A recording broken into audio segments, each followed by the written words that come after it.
Everyone, Sherry Miller here today, again on day 5. And today I have a really interesting topic. So I don't know how many of you saw Gerdi's video from yesterday, I believe, day 4. And she had an encounter with Frisian horses, of all things, the same kind of horse that I have. So she had an encounter in the mountains with 4 Frisian horses who were just roaming freely through the mountains. And that was just such a perfect invitation for me to talk about the energetics of behavior, or behavior as a function of the transfer of energy. Gerdi, you're on. All right, I did ask her beforehand if it was okay if I used her as an example. And it's so cool that you're here. You may make me nervous, but I'm glad that you're here. So when I'm not talking about beauty, I can actually talk about the stuff that causes beauty to happen. And that's the energetics of behavior, the transfer of energy. So I wanted to just start off by explaining what happened in her encounter with the horses, and then correlate that to our encounters with our clients and our students, because there are phenomenal parallels to draw there, because it's just energy. It's just how energy works. So my big challenge is how to do this in a short amount of time, because this is a very different perspective. Hi Barbara, you're on too, cool. So, and Kylie, oh my goodness. Okay, I'm going to throw a lot of stuff at you and just take out of it what you can. Just kind of let yourself enter into a new and different world and see what it feels like. Don't necessarily try to totally understand everything, because it's very new and different. So everything in life has opposites. It has engines and brakes. It has yin and yang, and black and white, and high and low. Everything has an opposite because it serves as engines and brakes. If we only had one side of things, things would just spin out of control, quite literally. I'm talking, physics and literal life. The energy would just spin out of control. So everything has engines and brakes. Everything has opposites. Every single hormone in our body has an equal and opposite hormone. Everything in the world has some equal and opposite to keep it from spinning out of control. And life, I always work with Adrian Bijan's, the physicist's, definition of life, because there is no solid biological definition of life, because biology isn't fundamental. It's physics that's fundamental. So his definition of life is movement with the freedom to change. And these opposites are what allow movement to happen. And all movement happens in a wave. Thank you. Love that analogy, says Kylie. So you're going to have to take my word a little bit for this. I draw you much deeper into this beautiful, beautiful topic if you ever come to one of my events. But all movement happens in a wave.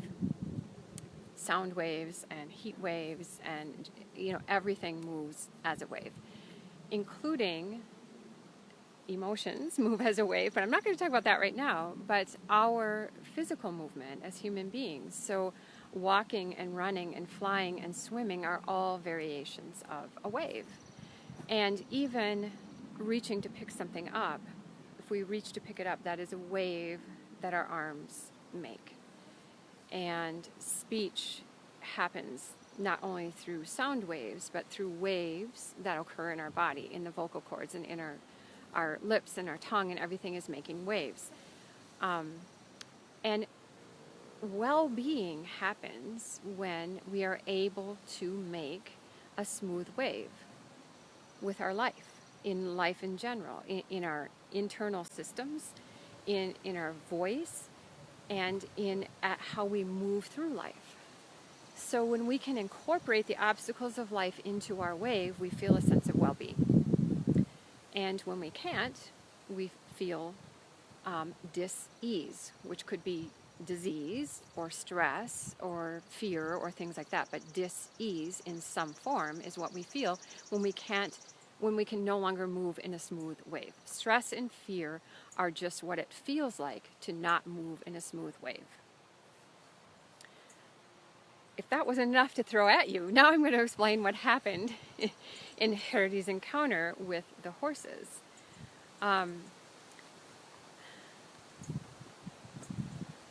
It's very, very, very powerful to look at behavior as a function. It's a function of the transfer of energy. So right now, the world in general is talking about behavior as a function of intention. It's a function of what we think and how we think and what goes on in our mind. And I would argue it is just not that. That is not what it is. Our mind certainly affects it. And our ability to understand our mind and utilize it better affects this. But fundamentally, we move or not, we feel well-being or not, based on the energetics, period. And if you feel that you cannot move and incorporate something into your wave, you will feel stress and fear. It comes down to movement. Our entire brain has a singular purpose, and that is to calculate and make happen the most efficient movement. There's a beautiful TED Talk called The Real Reason for Brains that explains that, and it's phenomenal, but that is why we have a brain. It is to move, period. That's it. And everything that happens in our mind is a consequence of that brain that was built to help us to move. So when you move well, you have well-being. When you don't move well, you have stress and fear. So when you start looking at behavior energetically, then as teachers and mentors and coaches and leaders who need to help other people to grow, first of all, we need to understand our own behavior because our own clients and students knock us off balance. But we also need to understand their behavior. And you can actually get massive growth in the beauty that I'm always talking about, that I'm striving for, that moment of growth, that pinnacle moment that we love so much. You can get that without knowing anything about their past, without ever diving into their stories, without doing any of that stuff, by simply working with the energy in the moment. Where is it moving? Where is it not? And how do I make it move again? Suppleness. Suppleness. If the person can move, they're not in fear. But as a leader, getting them to that point requires that you work from your heart and work from your heart of courage. It sounds simple, it's just suppleness, but bringing someone to that point and through that point of fear into their growth requires a lot in your person to do. So I'm not saying this is simple. It's simple how we operate, but it's not simple to take someone through that moment of growth. So anyway, with the horses, Gerdi, for whatever reason, and it doesn't matter why, is afraid of the horses. And a lot of people are afraid of horses. This is very, very common, so nothing weird there, right? I'm sure tons of people can relate to that. There's not a lot of people that would feel perfectly safe and comfortable standing next to a very large horse like Zoe, even if they're nice. So for my purposes, I don't care why she's uncomfortable. I'm just looking at the energy. Oh, her energy goes woof, it goes up, it moves up in her body. Her energy was grounded in her center. She was talking about fear. She was talking about the mountain. She was talking about moving through fear. She was talking about the mountains. She was in this beautiful scenario with the cows and the cowbells ringing, and oh my God. And all of a sudden, whoo, energy goes high, her breath gets short. She's scared, right? And so she opted for, we can get relief, release, or resolve. she opted, like a lot of people do, for relief, immediate relief. Whoop, go into the woods. And that gave her protection of the trees, plus it gave her a height advantage. She became taller than these very tall horses. And that is some immediate relief. Okay, I can survive the moment, right? That's a survival instinct. I can survive the moment, I think, right? I'll let them get by. But relief, in the future, it actually adds to the stressful energy around it, because now there's more energy that's been added into the equation, and you still haven't learned how to resolve the flow of it. You just kind of, you survived the moment, but piled on energy to that underlying fear. So then the interesting thing that happens is now the horses become interesting, right? All living beings, all animate beings, want to be able to incorporate life's obstacles and challenges into their movement so they can maintain a sense of well-being. Gerdi says, yes, that was my immediate choice. And it was, but then you changed.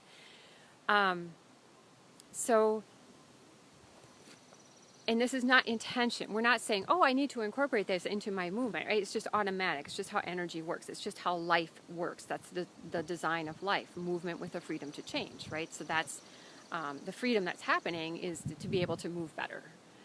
So the horse, a couple of the horses had gone by, and they just incorporated her into their wave. They didn't care. They've probably seen all kinds of reactions before and didn't care. But one of the horses, her wave of movement is perturbed by this. I don't mean in a negative way. I mean it's she's no longer moving smoothly. She's like, we're not going in tension. But her energy is like, oh, I can't incorporate this odd behavior into my movement.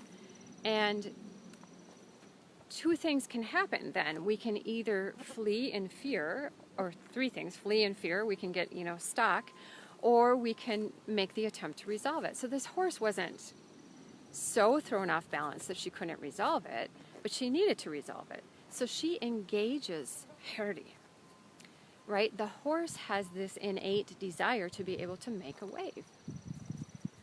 And Gerdi's like, no, please, no, don't come over here. But the horse is like, I got to incorporate this into my wave. She's not thinking that intentionally, but energetically she has to incorporate it.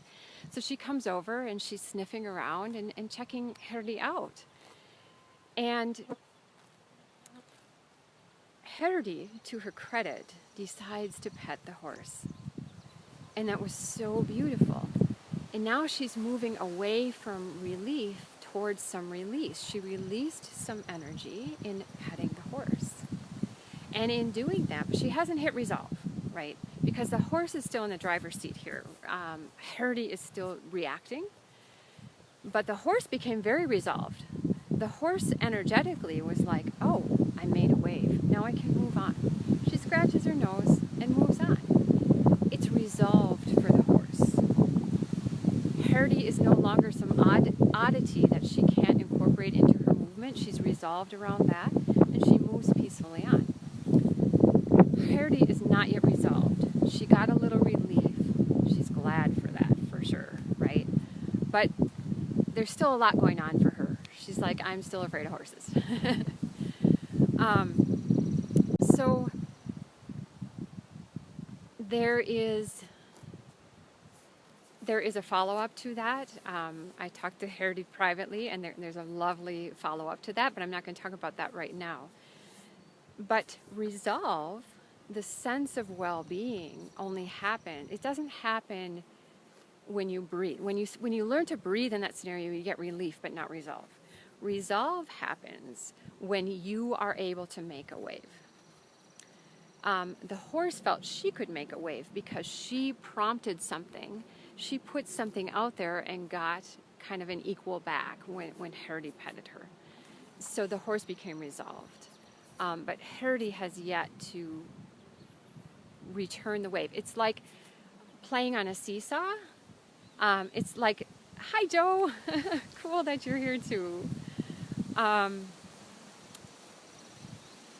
it's like she said, I'll ride on the seesaw, but I'm not helping to make it go yet. So so she said, okay, we'll let it tip one way, but they haven't yet tipped back the other way. So it's not play yet. It's not fully resolved yet. Because I could go on about this for hours. Like the last time I talked about it, it was an hour and a half. I'm not going to make you guys sit through that. Nathan, oh my goodness, everybody's on. Good topic, I guess. So now that you all missed my explanation, not all of you, but a few of you missed my explanation. I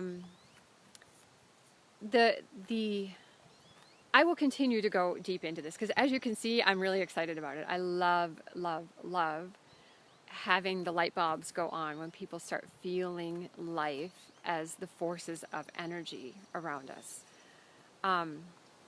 So what happens as coaches, mentors, leaders, teachers who really want to help other people to grow, it's very meta for you. You have to deal with this energetically, the energetics of the scenario on two levels. You have to deal with the energetics of the person you're helping because they have their own energetic scenario going on, and that's what you're helping them with.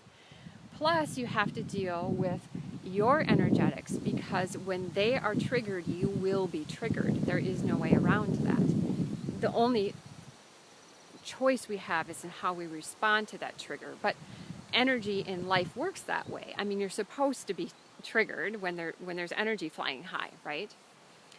So you have to learn to feel these energetics and learn what to do in order to, the goal when you're helping these people is to, that moment of growth, the moment before growth is the let the butterflies come moment that I talked about a couple times ago or yesterday, I don't remember when, but the let the butterflies come moment, that is the artistry, it's the most beautiful moment in the world. The moment right after that is when they have hit resolve and grown, and now they are forever a bigger, grander person. Why did I say that? I forgot why I was saying that. Oh, I totally forgot why I was saying that.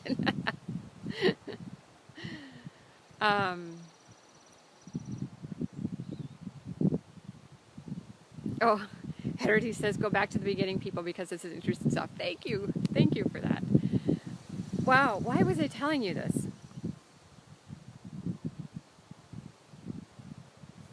I got excited about the butterfly moment because that's my favorite moment.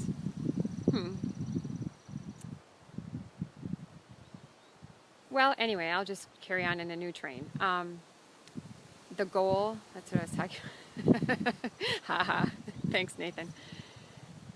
Oh, the goal, yeah, so the goal, thank you, Barbara.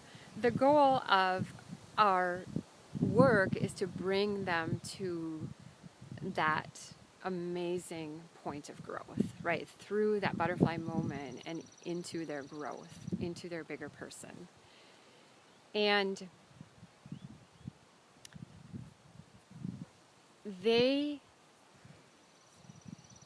in going that butterfly moment, I don't want to dwell on it too much because I talked about it the other day, but that's the moment where we as the leader are the most likely to bail on the person that we're helping unintentionally. And I would say most often we don't even realize that we did it. Part of the problem that I have in what I teach is people don't know they have the problem that I'm solving, so I'm trying to learn how to educate them. But I would say that just like people say we only use 80% of our brain, I don't know that I agree with that because I view the brain as serving a different purpose, but I understand what they're saying. I get what they're saying. I would say you really only utilize 80% of your capacity energetically to influence someone to change and grow. Most of the time we're bailing in ways that we have no idea that we're bailing on. So once you start feeling the energetics, you're like, oh my God, I could be doing so much more for so many more people, right? Um, you could stop having to send people on to someone else because you can't help them anymore. I'll go into that tomorrow, but there's all kinds of things that you can do more of instead of getting, a lot of times we're motivated by, I had this beautiful growth with one person one time 2 months ago, and that's enough to keep me going. Well, yeah, but what about all the other people that you're working with? I mean, you need to get this, we want to get this all the time with everyone. And so I help you develop that art so you can get it more and more and more often with more and more and more people. And there's no end to it. You're never there. You're never where you can get it all the time. I don't by any stretch of the imagination, but I understand it well enough to be perfecting that art for the rest of my life. And so that's what I help you guys to do.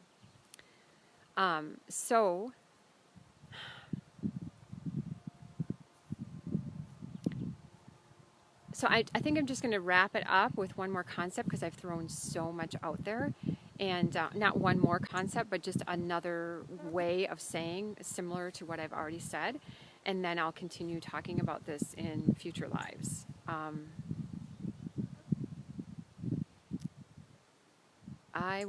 You know what? I can't read this very well because the sun, I'm getting so much sun.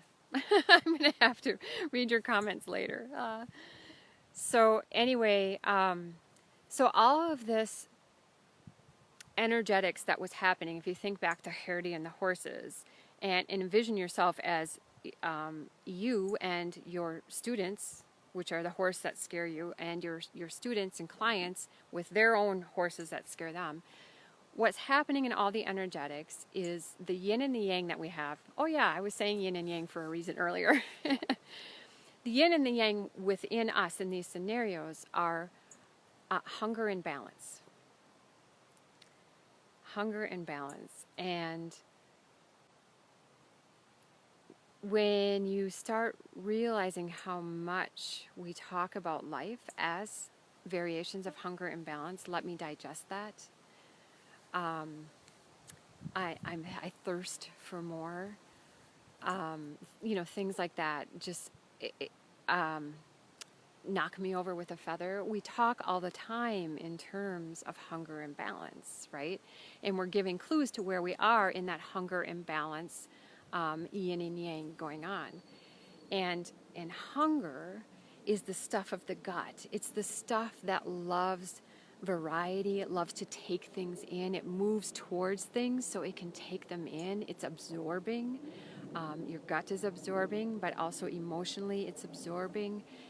Hunger it wants the richness of the world. The nourishment, the nutrients, the richness of the world is desired by hunger. And balance is processed in the head. Literally, our balance circuitry is in the inner ear. And so the head wants stability. And so you have this constant play going on between hunger and stability, hunger and balance. And when you encounter something like the metaphorical horses,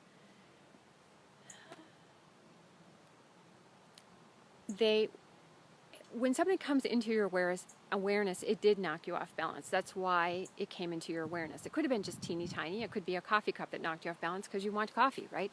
It could be very tiny, but it knocked you slightly off your wave, and so it came into your awareness.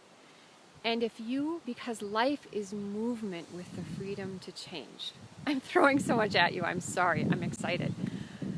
If you can still feel your body, then you can proceed in movement. You can proceed with the hunger and absorb this richness of life and incorporate it into the wave of moving through life.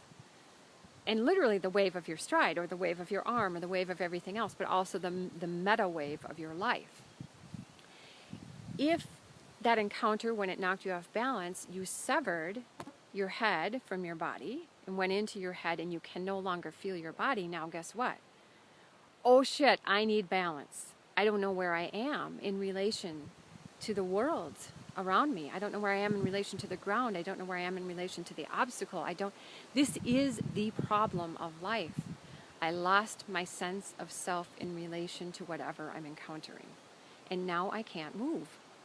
And since life is movement with the freedom to change, now that you can't move, you feel stress and fear. You feel a lack of life. It's so simple and so hard to take in because it's so different than anything anyone has ever taught us. So your brain's going, wait, let me catch up. And your body's going, yes, yes, yes, yes. Somebody understands. Right? That's probably what you're feeling right now. Your brain's going, balance, balance, balance. I'm reeling. And your body's going, yes, hunger, love it.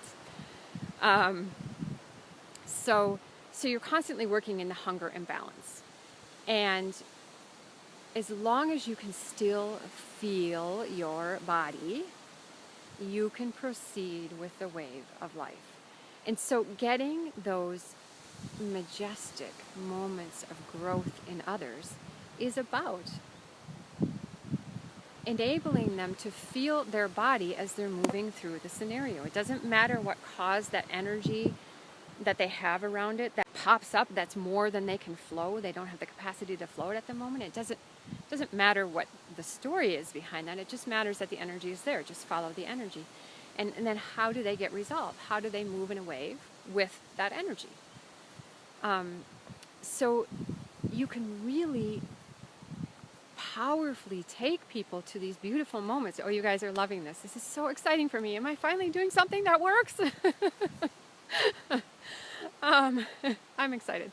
Anyway, you can really take people to powerful, powerful moments when you just learn how to follow that energy and interact with it. It's the transfer of energy between beings. That's what the behavior is, right? It's the flow of energy from you, not just beings, but from you to other things and back again, right? It's that flow that's happening. So, gosh, I really need to stop because I can go so deep into this and totally put you in your head so much you're like totally overwhelmed. So I need to stop. But since I can almost read comments, does anybody have a question right now, since I actually have people on, which is really weird, that I should talk about before I leave it there for today and come back tomorrow? I'm not sure how to follow up on this tomorrow, but I will. So I am in flow. Finally, is it finally happening? Yes.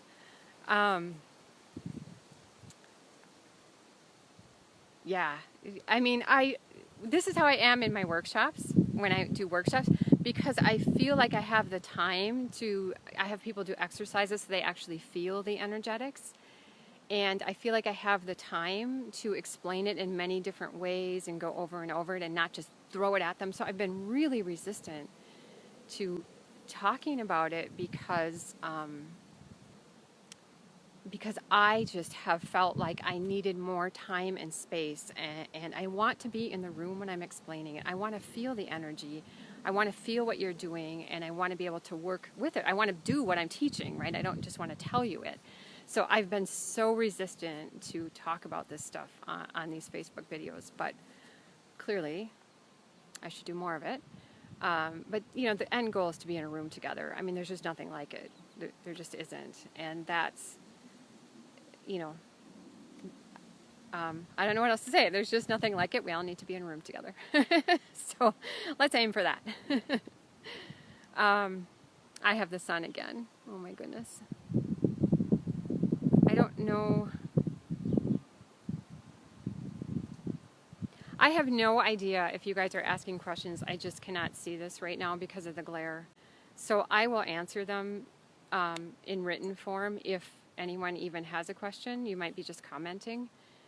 But I'm thrilled that you're getting something from this. So, all right. Thank you. I think I'm going to leave it there and pick up again tomorrow. And maybe try this time again tomorrow. Thanks, everyone. Bye-bye.